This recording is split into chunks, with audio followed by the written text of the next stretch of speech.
નમસ્કાર, હું છું આપની સાથે કિશન તિવારી. આપ જોઈ રહ્યા છો ઇન્ડિયા ન્યૂઝ ગુજરાત અને સમાચારોની શરૂઆત કરીએ આપણે ખાસ સમાચારથી અને વાત કરીએ તો નવલા નોરતા એટલે કે માં આદ્ય શક્તિની આરાધનાનું પર્વ. માની આરાધનામાં માટીના ગરબાનું અનેરું મહત્વ છે. આપણે બજારમાંથી માટીનો ગરબો અને કોડીઓ ફટાફટ ખરીદી લઈએ છીએ, પરંતુ તે ગરબાને આકાર કેવી રીતે અપાય છે તે જુઓ. આ છે અમરેલીના ધારી શહેરમાં રહેતા આંબાભાઈ પ્રજાપતિ છે, જે આંબાભાઈનો પરિવાર છેલ્લા 70 વર્ષથી માટીના ગરબા બનાવે છે.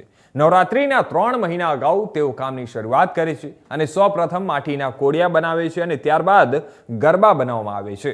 કાચી માટીને પરંપરાગત ચાગડા પર ગરબાનો આકાર આપવામાં આવે છે, ત્યારબાદ તેને ભઠ્ઠીમાં પકાવવામાં આવે છે. ગરબા તૈયાર થયા પછી પરિવારની મહિલાઓ ગરબા પર અવનવા રંગો પૂરે છે. આંબાભાઈનો પરિવાર આ વર્ષે લગભગ 2,500 ગરબા બનાવ્યા છે, જે હાથોહાથ વેચાવા લાગ્યા છે અને આ ગરબાની કિંમત છે માત્ર 30 રૂપિયા અને 40 રૂપિયા. ભીખુભાઈ વિજયભાઈ જીકાજરામ પ્રજાપતિ અને આંબાભાઈ પાસે અમે ગરબા વરોવરે લઈ જઈએ છીએ અને બાદશે ગરબા આવે અમારે, પણ એ ગરબા અમને મોંઘા બહુ પડે છે એટલે અમે એ ગરબા લાવતા નથી સિનેમાટીના. અને આ ઘણા વર્ષથી ગરબા બનાવે છે અને અડકે પડકે બીજા કોઈ પણ બનાવતા નથી, એટલે અહીં જ અમે વરોવરે ગરબા લઈ જઈએ છીએ. અને અમારે અહીં માટીનું કામ કામ બહુ સારું છે અને કામ બહુ રેડી છે. આ કાકા આંબા કાકા અહીંયા 70 વર્ષથી ગરબા બનાવે છે અને લોકો બહુ લેવા આવે છે અને અંદાજે 3,000 ગરબા બનાવે છે દર વર્ષે અને 3,000 ગરબા ખપી જાય છે. અને આ જૂના બસ સ્ટેશન પાછળ આંબાભાઈ બનાવે છે,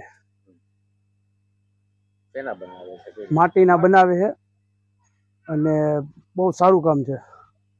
ભાઈ મોહનભાઈ કુંભાર, ઈસુફગઢ એરિયો, જૂના બસ સ્ટેશનની પાછળ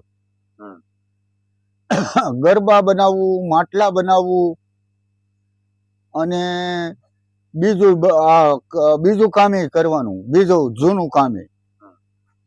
ગરબા બનાવવામાં કેવી તકલીફ, કેટલો સમય થાય? ગરબા બનાવવામાં તો આખો દિવસ 3 મહિના જેવું થાય. 3 મહિના અગાઉ તમે નવરાત્રી પહેલા? હા, નવરાત્રી પહેલા કોડિયા બનાવવા પડે, પેલા પછી ગરબા બનાવવા, એ પકવવા પડે, પકવીને પછી મેલી દેવા પડે, પછી આ ગરબા બનાવવા પડે. ગરબા બનાવી અને પછી એને કોરવા, રંગવા અને પછી વેચવાના. બરોબર, વેચાઈ જાય? હા, વેચાઈ જાય છે. કેટલા ટોટલ બનાવો? એટલે 2,000-2,500 જેવું જ થઈ જાય. બરોબર.